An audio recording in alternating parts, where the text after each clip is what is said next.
thank everybody for being here. My name is Brashier, and today I'll be telling all of you how becoming a mother completely changed my life. First, I should say that I've always had focus. Growing up, however, the focus I had was mainly on myself. My head was filled with my own dreams and desires, and all others in my life repeatedly fell by the wayside. As an adult, that inward focus turned into a selfishness that almost consumed me and paved the way for a myriad of broken relationships and self-destructive behaviors. And then came Tyler, with his tiny wrinkled face, big blue eyes, and smiles that were probably just the result of gas. He was the most beautiful thing I'd ever seen. With that first toothless grin, I lost my capacity to be selfish. And when I looked into his eyes, I found that all of my desires for myself had turned into desires for him.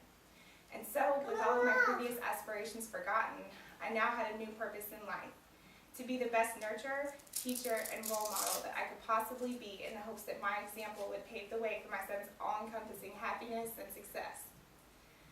Despite the running start at motherhood, my transformation wasn't quite yet complete. The next lesson I had to learn, in keeping with that of many other first-time mothers, was that of patience.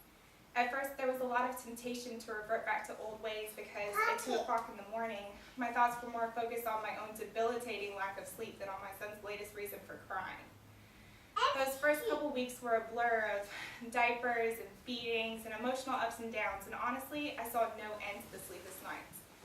And then one morning, I came in to find my son asleep, despite the fact that my inexperienced diaper application had caused his Pampers to leak, with the result of him sitting in what I can only describe as a puddle. At that moment, I had a realization that my son was patient with me.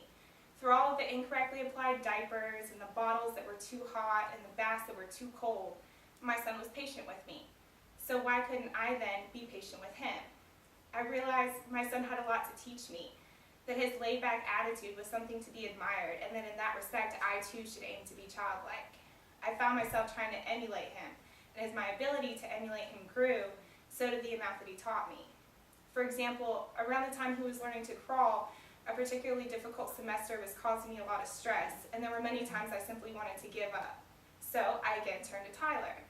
I watched him on the floor, getting up on all fours, rocking back and forth in an effort to crawl, falling down, then getting up again and repeating the process.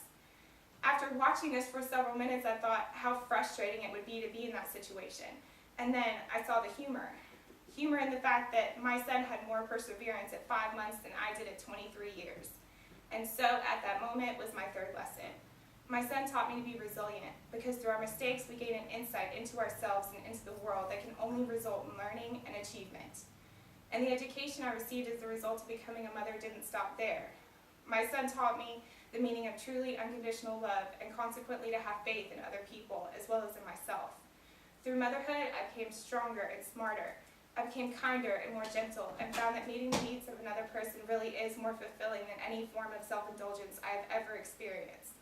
And I can say without a doubt that it is such an honor to be Tyler's mother, because I know someday my son will go out and change the world just as much as he's changed me.